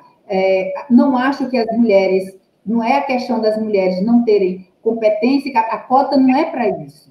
A cota não é para suprir um não desejo das mulheres pela política. Pelo contrário, se as mulheres não quisessem participar da política, elas não seriam as principais militantes. Se você olha para as campanhas, a militância é quase toda feminina. Se você olha para o número de filiados, as mulheres estão ali, sabe, quase paritariamente com os homens, e é o segmento que mais cresce, o gênero que mais cresce em filiações partidárias. São também as eleitoras mais exigentes, são as que decidem por último. Pode observar toda e qualquer pesquisa que se pega, o segmento das mulheres é o que último decide, não por aquela máxima, não porque a mulher é indecisa, não vai à festa porque sai atrasada escolhendo a roupa, não é. Pelo contrário, é uma exigência. A mulher, ela não escolhe pelo gênero realmente, né?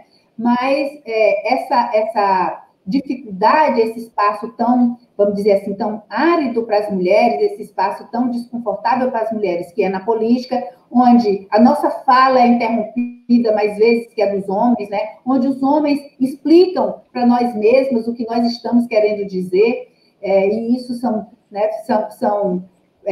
facilmente identificáveis, são problemas facilmente identificáveis, né? Quem não, até imagine a ministra Carmen Lúcia Antunes do Supremo Tribunal Federal se queixa disso, que a voz das ministras são mais interrompidas do que as dos ministros. Imagine nós, mulheres da política, né? Que se os homens da política já têm, vamos dizer, já estão um desprestígio tão grande, nós da política nós, das mulheres da política, somos mais desprestigiadas ainda. Então, eu queria dizer desse discurso de afastamento. Ele não é ingênuo, ele não é inócuo, ele tem autores, eles têm os que lucram com eles, e realmente não é a democracia.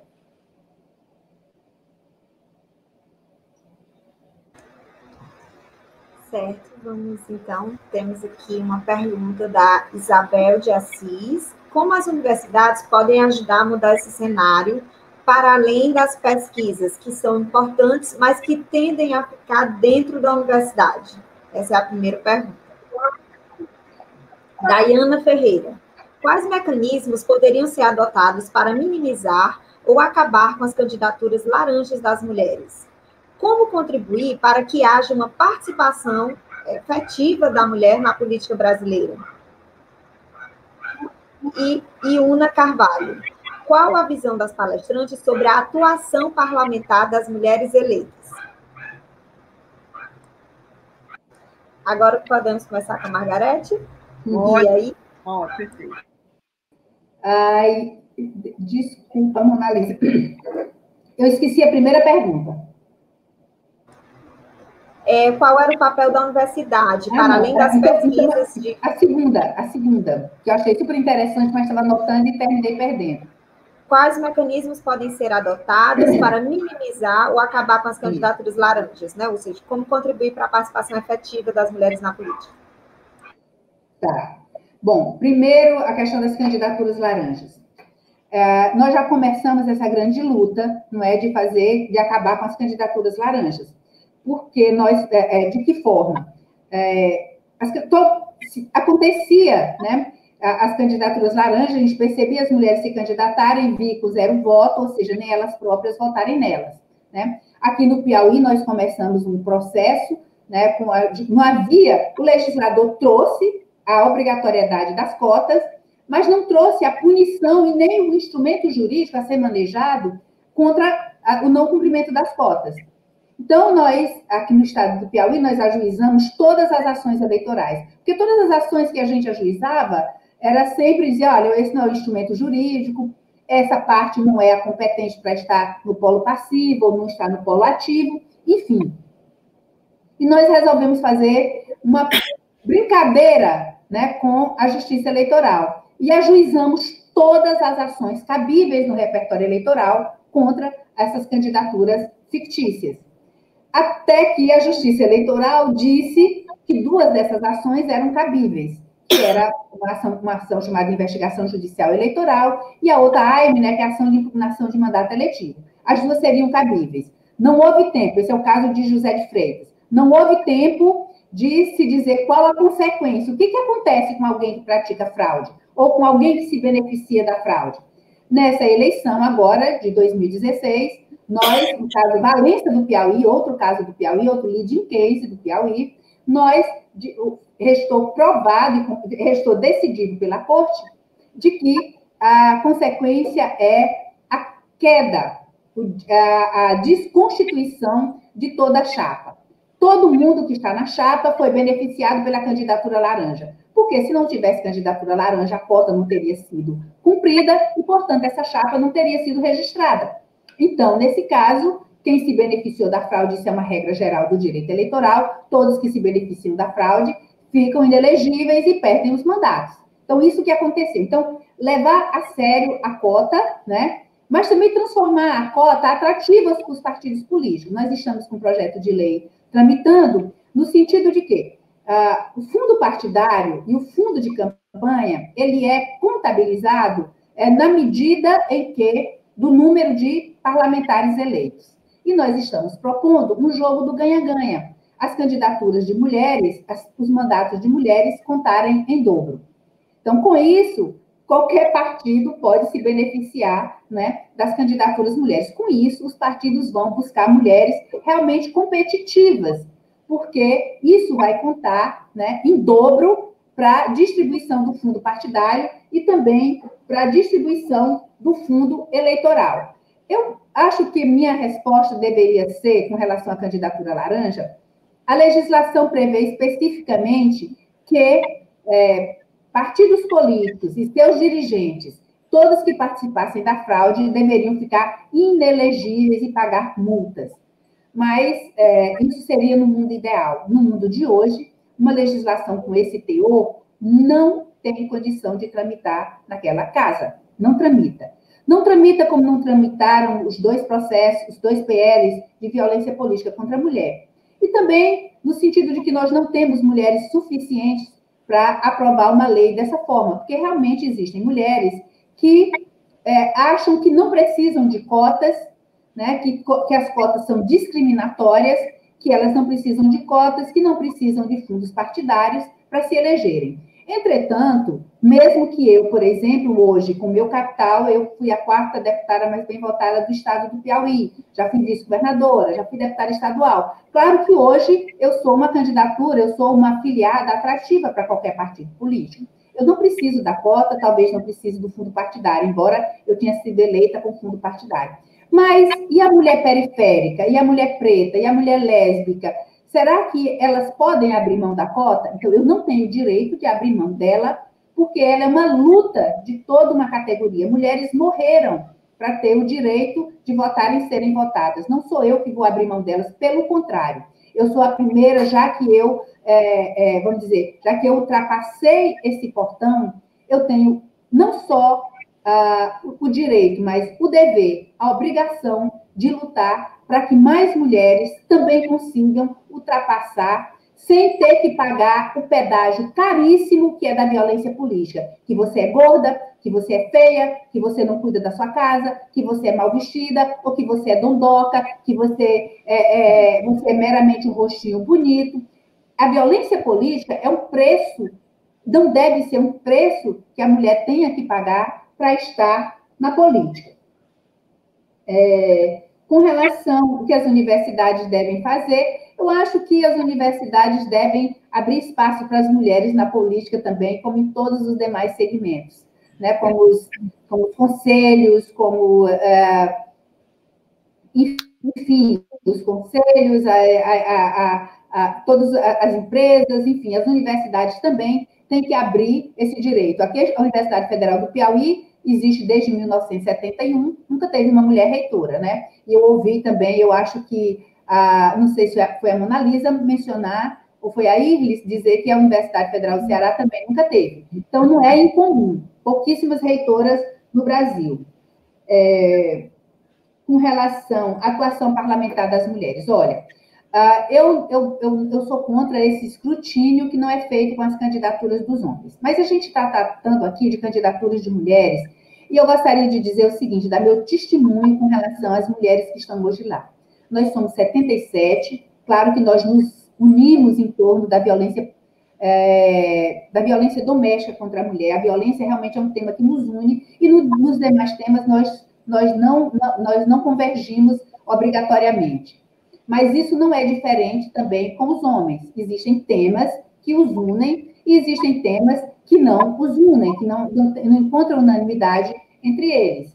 É uma bancada extremamente coesa, uma bancada que conhece as suas obrigações, uma bancada que hoje se impôs no Congresso Nacional. Na Câmara não se vota um projeto de lei que tenha a oposição fechada, né, da bancada feminina. Nós temos a Secretaria das Mulheres, que é um órgão permanente, que tem uma secretária que senta no Colégio de Líderes, e é no Colégio de Líderes que nós decidimos as pautas, as relatorias. Então, é importante que estejamos ali. E quando a bancada das mulheres faz um levante, ele é respeitado no plenário. Então, acho que é uma bancada atuante, aguerrida, que se une nos momentos que precisa se unir em defesa das outras mulheres, mas que também diverge, como todas as demais bancadas. Sim. Pronto, então, eu sinto que algumas perguntas foram muito bem respondidas, né? E talvez eu só faça pequenos reparos, sobretudo com relação a essa lei de cotas, como fazer. Eu acho muito interessante essa exposição que a Margarete fez, com todas as medidas tomando dentro da própria lei que já existe e ela não é executada, né? Eu diria também que pode haver campanhas, né, para evitar a candidatura laranja, pode haver, vamos dizer assim, esclarecimento, pode haver discussão, enfim, criar espaços para que também a discussão não se dê só no plano da denúncia, porque a candidata que ela se põe nesse lugar enfim, a ela atribuído, é uma candidata que não está consciente do prejuízo que ela está causando, vamos dizer assim, para desautorizar a condição de uma política de cotas. Então, eu acho que esse grau de conscientização envolve até as candidatas, vamos dizer assim, dentro dos próprios partidos, uma reflexão sobre isso. Eu acho que, do ponto de vista institucional, eu acho que está muito bem construído todas essas propostas que a Margarete já falou, né? Com relação à universidade, eu acho que a universidade ela pode contribuir não só para pensar nas suas instâncias de representação interna enquanto instituição, como também, por exemplo, cursos de formação política para lideranças. Nós precisamos incorporar isso, né? A universidade, às vezes, ela tem cursos que elas ficam muito voltadas para discutir instâncias muito longínquas, mas que está um curso em que fosse assim, curso de formação política para mulheres, né? Uma discussão também da universidade feita a partir de intervenção, de propostas articulando instituições políticas governamentais com a universidade sobre a condição da mulher, a reflexão sobre a condição da mulher na política, enfim. Nós temos um conjunto de pesquisas, acho que a Mona Lisa pode testemunhar muito bem isso, mas ela fica muito presa na universidade. Eu acho que ela precisa se expandir, e a instituição tem que dialogar com outras instituições, né? Por exemplo, com relação, vamos dizer assim, à participação e o trabalho parlamentar. Eu acompanhei esse trabalho parlamentar, acompanhei assim algumas trajetórias, né? E até como é que se diz? Fiz isso durante 2 períodos, né? E de fato percebi que a bancada ela tem uma legitimidade hoje muito forte, né? Ela tem, mas ao mesmo tempo ela tem, vamos dizer assim, um paradoxo de juntar dentro dela pessoas com posições partidárias bem diferentes. Eu acho que é o desafio, né? Ou seja, dentro da própria bancada há uma política interna de incorporação de mulheres sem perder princípios. Então é importante que isso seja o tempo inteiro questionado para que ela não fique como uma instituição também fixa, né? Um faz de conta, tem ali uma bancada, mas de fato ela tem uma atuação de operacionalização muito forte. E eu percebi ao longo do tempo como houve um ganho muito forte de legitimidade, né, em algumas reuniões em que eu participei. Eu acho isso muito, muito interessante, né? Bom, eu não sei se eu teria para acrescentar algo, não. Acho que a Margarete falou de modo tão completo sobre todo esse processo que eu me satisfaço com essas palavras. Certo. Bom, então aqui nós temos 2 blocos para finalizar, certo? Vou apresentar, então, aqui as 3, aí vocês comentam, a gente faz as últimas, tá bom? Porque aí a gente finaliza, então, o nosso debate. Isalfran faz uma pergunta. Professora Margarete Coelho, excelente palestra. A participação de políticos experientes assola a política brasileira, podendo, assim, as mulheres, por meio disso, conquistar seu espaço na política, né? Acho que Jéssica Bezerra. Como podemos mudar a sociedade sem que os homens desconstruídos, entre aspas, se unam à nossa causa e façam pouco quando tem um momento como esse? Como esse, eu imagino que ela está querendo dizer aqui o nosso momento. Nayana Castro, deputada Margarete. Um prazer ouvi-la falar sobre o tema. Sou sua conterrânea e percebi que nessas eleições há um número maior de mulheres candidatas em Teresina. A que podemos atribuir esse evento? Mais uma, por favor. Pedro Henrique. Estabelecer cotas de vagas, né, que seriam não as candidaturas, aquilo, específicas para as mulheres. Poderia mudar a forma dos partidos encarar a realidade? Ou seja, se os partidos tivessem que garantir as vagas para as mulheres, e não apenas as candidaturas. Bom, seriam essas 4, depois a gente faz as outras 3 para encerrar. Bom, então eu começo, né? Queria dizer do prazer de ouvir uma conterrânea. Com relação ao maior, vou começar pela última pergunta, o maior número de candidatas. Na verdade, eu acho que o número de candidatas é o mesmo. O que eu acho que mudou foi o capital político das candidatas. Então, elas têm visibilidade, são realmente candidatas. Antes, nós tínhamos um número muito grande de candidatas fictícias. Hoje, os partidos já hesitam, já não querem mais ter mulheres na condição de candidatas fictícias. Também as mulheres já despertaram, porque, infelizmente, as mulheres que aceitaram, por vários motivos, eu não coloco de jeito nenhum a culpa nelas, eu acho que as mulheres, elas estão sempre na política para ajudar os homens, então, eu li, professora Iris, o depoimento de várias delas, por dever de ofício, porque sou advogada e atuei em vários desses processos, então eu assisti o depoimento delas. Muitas delas dizem, não, mas eu fui para ajudar meu filho, eu fui para ajudar meu marido, não foi fulano de tal que é muito meu amigo, é meu compadre, me pediu, eu fui para ajudar. Então, é isso da mulher, de servir, de ajudar, né? Então, assim, ela não entra no intuito de burlar, ela acha que está fazendo o papel dela, que é o papel dela que historicamente foi colocado para ela na política. Então, eu acho que tem isso, né, da conscientização, as mulheres, elas respondem a processo, elas saem completamente traumatizadas, porque como elas eram candidatas fictícias, muitas não fizeram campanha, não abriram conta, não prestaram contas, e depois outras nem sabiam que os nomes estavam lá como candidatas, então elas tiveram que responder processo, que constituir advogados, ficaram inelegíveis, delas que não puderam fazer concurso público, porque estavam negativadas na justiça eleitoral. Então, foi uma tragédia na vida dessas mulheres, uma tragédia na vida delas. Então, elas agora estão bem mais atentas e infelizmente, aprenderam pela dor, né? O quanto é duro ser uma candidatura, ser uma candidata fictícia. Então, e além disso, os partidos, tendo em vista que como a chapa se desconstitui por inteiro, então, por exemplo, teve municípios aqui, o município de Valença, do Piauí, por exemplo, 2 chapas foram anuladas. Quer dizer, 2/3 da Câmara caiu.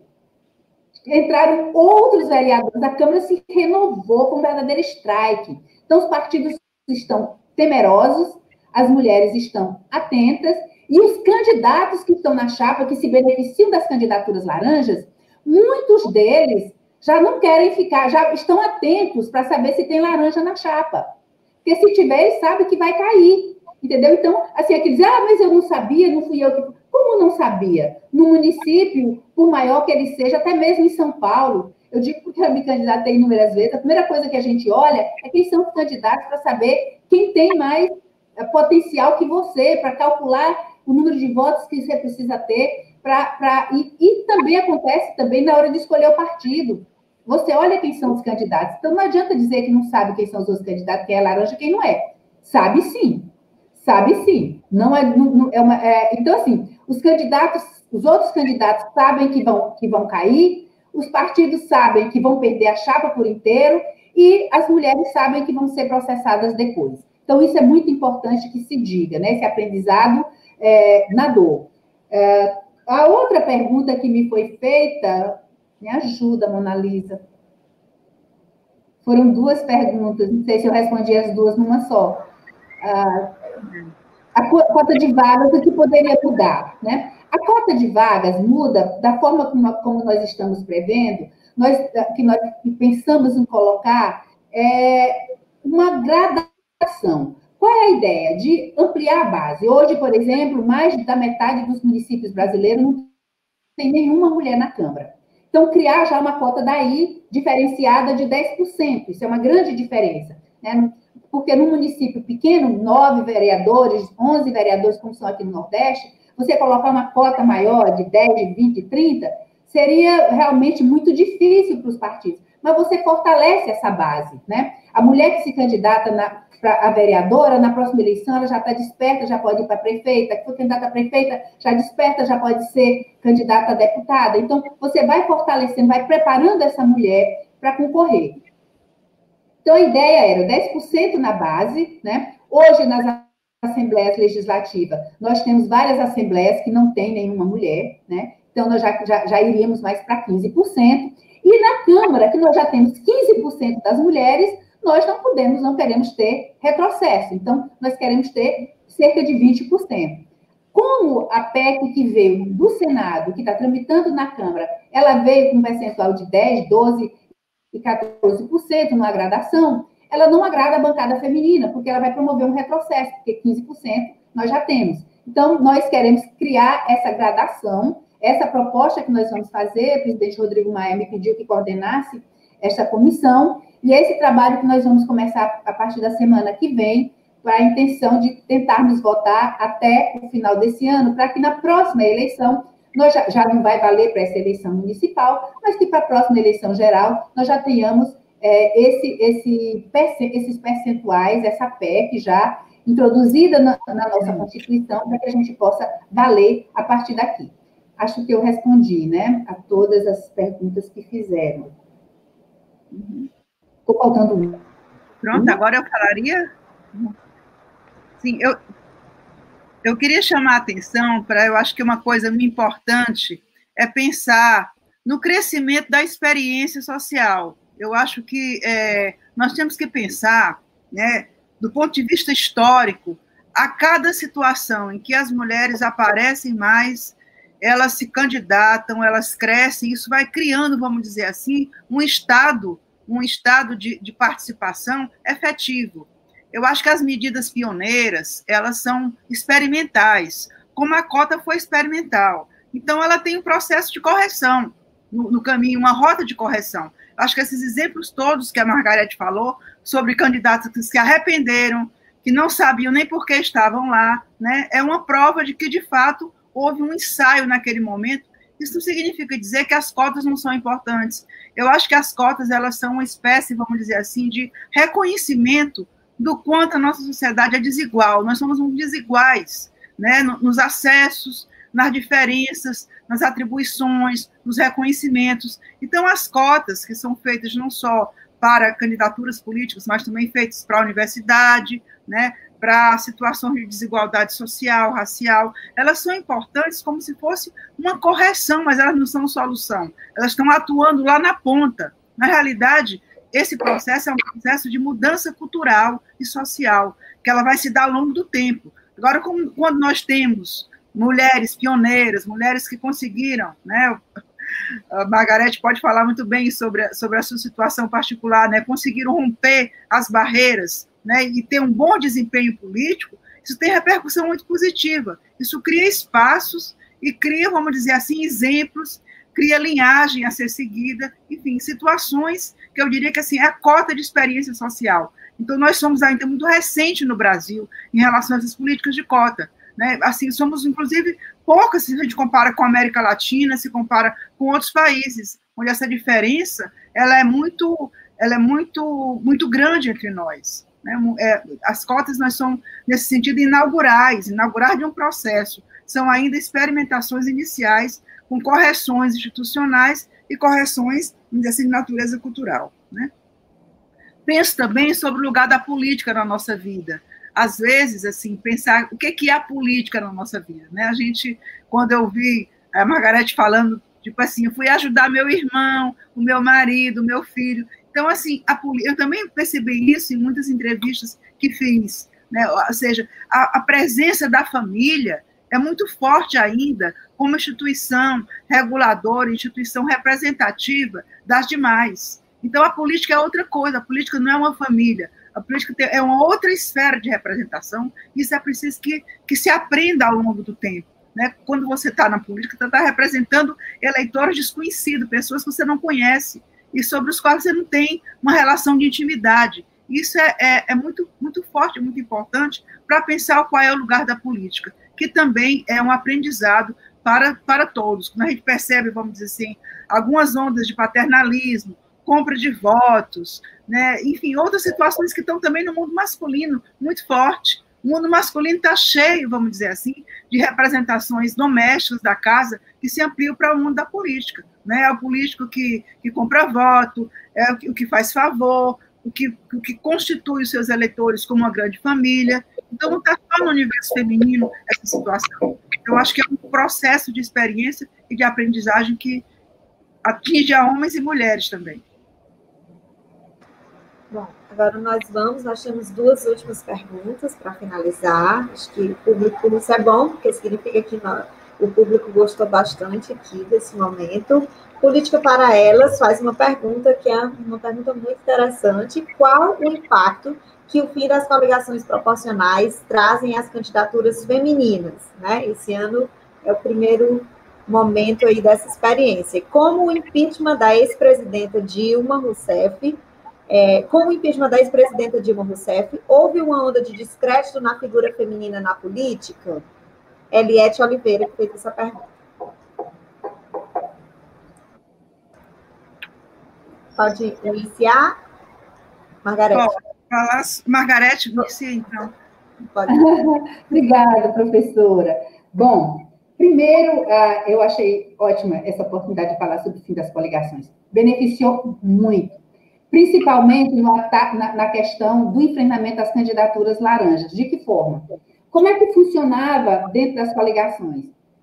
Geralmente, as mulheres candidatas laranjas, elas estavam ou dentro de um partido, ou cada partido tinha uma, né? Então, agora, com o fim das candidaturas, ou com o fim das coligações, os partidos políticos não podem desperdiçar vagas, né, com candidatas laranjas, além de todo esse arcabouço que nós já falamos antes. O que acontecia? Pegava-se um partido mais fraco, né, e ali se colocava o laranjal ali naquele partido, né, e os outros ocupavam suas cadeiras com homens competitivos. Então, acabou isso. Então, cada partido vai ter que dar espaço para suas mulheres. E se vier laranja, vai cair todo mundo daquele partido. Os outros candidatos que estão lá não querem laranja na sua cesta, porque uma laranja estragada pode estragar todo o suco feito com aquela cesta. Então, isso foi excelente, foi muito bom, até para acabar com uma tese que tinha de que só cairia os candidatos que estavam, vamos dizer, uma coligação com o partido A, B e C. Se escolher o partido C para guardar o laranjal. Então, se fosse detectada a fraude, só o partido C cairia. O partido C não elegeu ninguém, porque só tinha laranja, ok, segue o baile, tá tudo bem.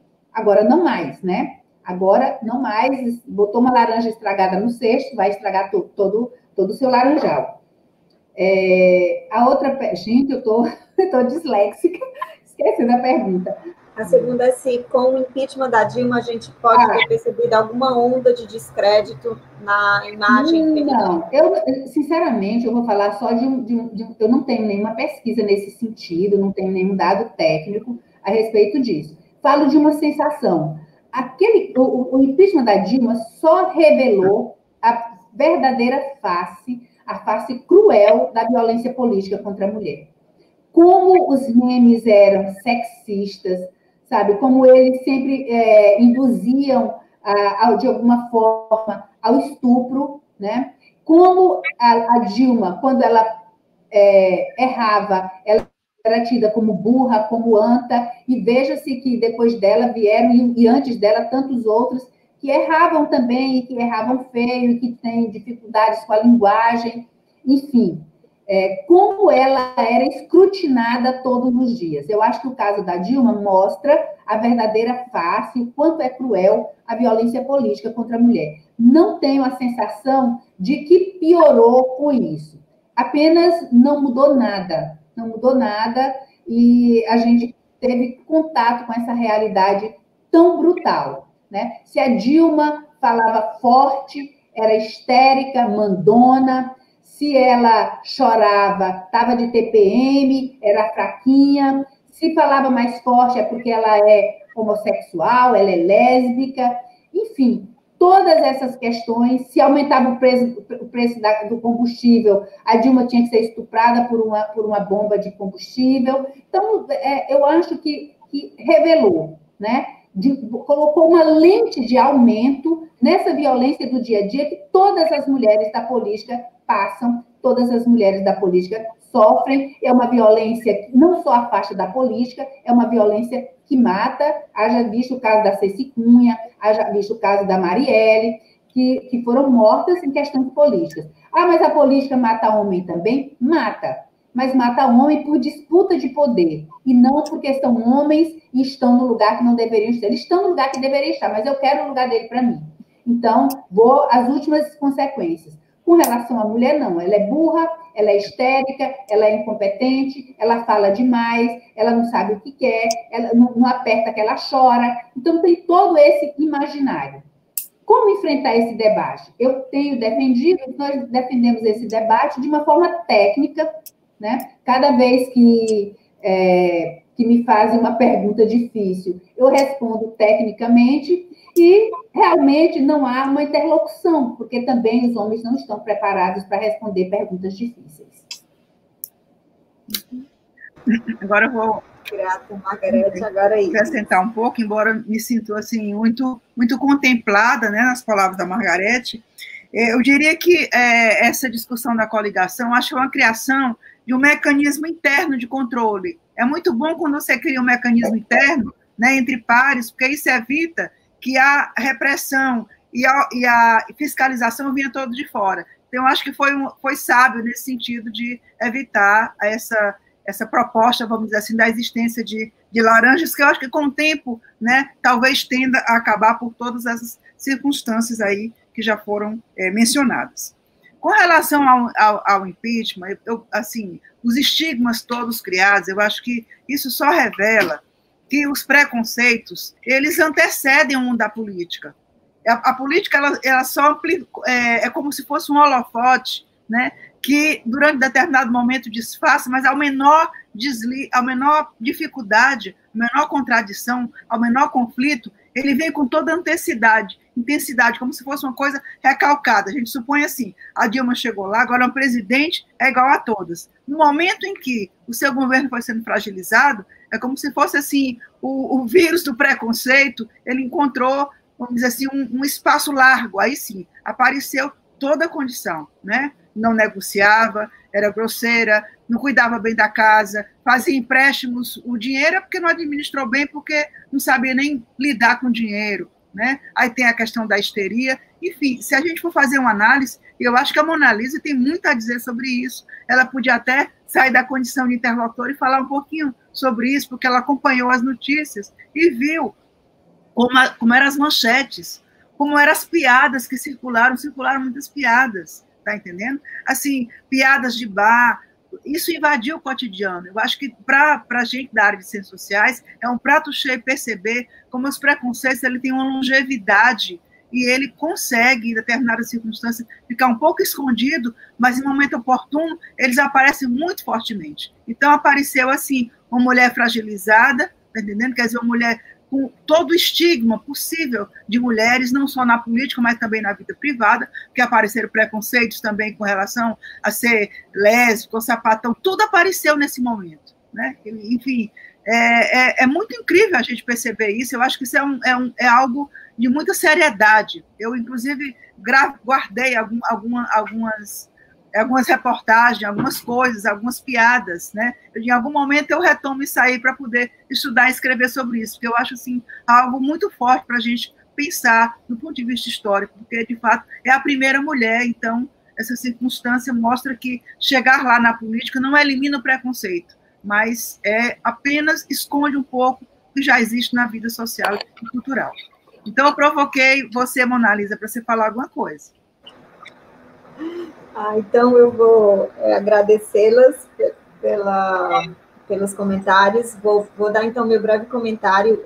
A minha tese analisou as campanhas da Dilma e acabou que, como eu estava encerrando a tese em 2016, e 2016 foi o período em que já estava acontecendo a deposição e todo o debate, eu, de algum modo, continuei acompanhando o processo e como tinha esse recorte também de gênero e política, porque a Dilma teve todo esse processo de ter que performatizar, como a Iris mostrava nos trabalhos e outras pesquisadoras de gênero também, essa dimensão do gênero na política, né? As mulheres são sempre chamadas a dizer que são mães, que são avós, que cuidam, né? Tem muito essa exigência das mulheres, parece assim um pecado uma mulher não dizer isso, não é? Que elas têm esse lado feminino, digamos assim, né? Parece que é sempre uma exigência que as mulheres digam, quando, na verdade, todo mundo sabe que elas são, se hoje nas redes sociais, você olha as redes sociais das mulheres, elas têm, né, famílias, filhos, as que são mais públicas você vê nas redes, mas nas campanhas eleitorais elas precisam dizer. E a Dilma teve que fazer muito isso, porque já tinha isso, né, de que era um tanque, que era uma mulher dura, cercada de homens meigos, tinha muito esse circuito. Então, ela teve que performatizar muito uma identidade mais feminina.